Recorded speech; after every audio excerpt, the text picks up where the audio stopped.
As all of us know, PCs are noisy machines, although they don't have to be. When you build a PC cheaply, you get more noise. Take this average budget white box. It's exactly the sort of thing a business would buy as a basic productivity machine for a cubicle. An average speed CPU, a couple gigs of memory, a low capacity hard drive, integrated graphics, and Windows Vista. This box kicks out 40 decibels at a listening distance of 1 meter, sometimes 45 decibels under a heavy load. This is the noise level you'd expect in a quiet office. The catch is that the sound levels are additive. Put 8 40 decibel computers together and you'll have 58 decibels of ambient noise, about the same as a noisy restaurant. This white box looks about identical to its cousin, similar speeds, capacities, and so on.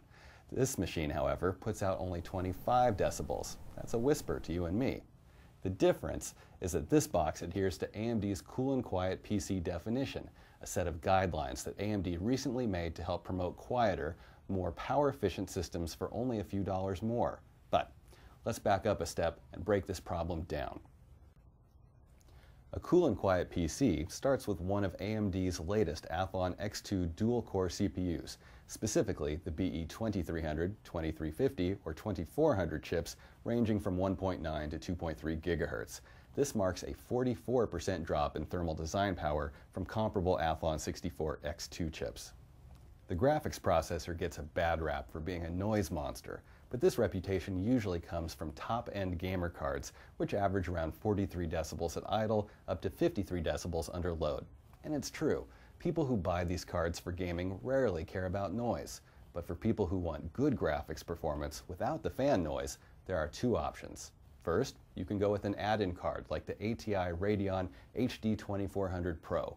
This model can feature all-passive silent cooling thanks to its sub-25 watt power profile, but still deliver DirectX 10, HDMI, and all the other features home theater PC buyers crave. Going with integrated graphics saves even more power.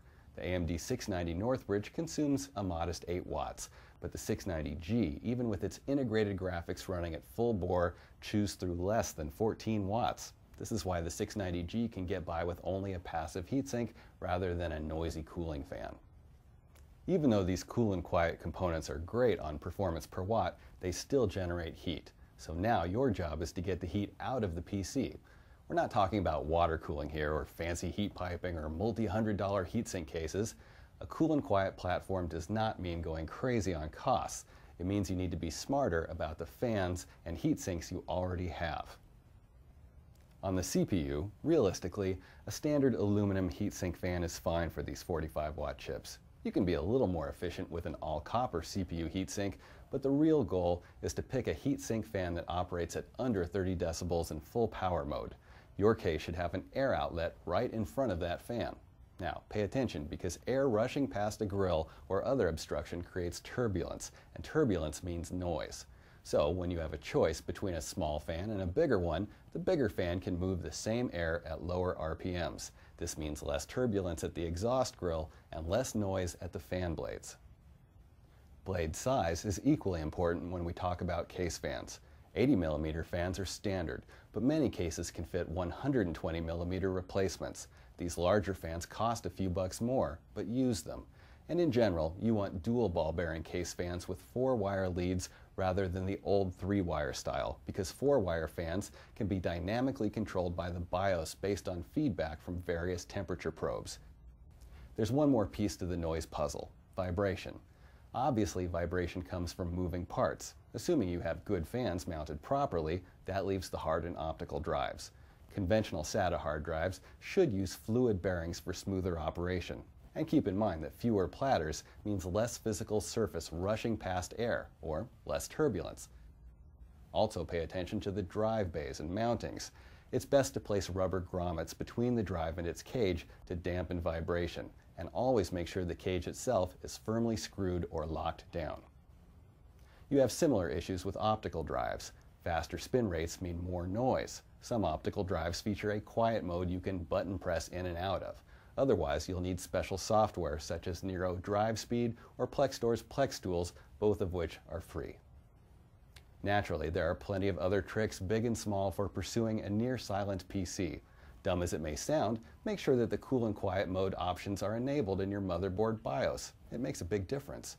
Make sure you keep internal cables bundled or wrapped to minimize airflow turbulence through the chassis. Pick a case like Antec Sonata 3 that uses dual-layer steel and plastic paneling to deaden internal noises. Pick an 80+ certified power supply. A unit like PC Power & Cooling's Silencer 750 Quad scores an 84% efficiency at a 50% load. That means energy being wasted as heat is very minimal. And the power supply does this while outputting up to 10 decibels less noise than competitors, in part because the unit uses a gap between the fan blades and internal components in order to minimize turbulence. A lot of the aesthetic factors that have kept PCs out of many environments are no longer a problem. AMD's new PC platform is pointing the computing world in the right direction. Build accordingly.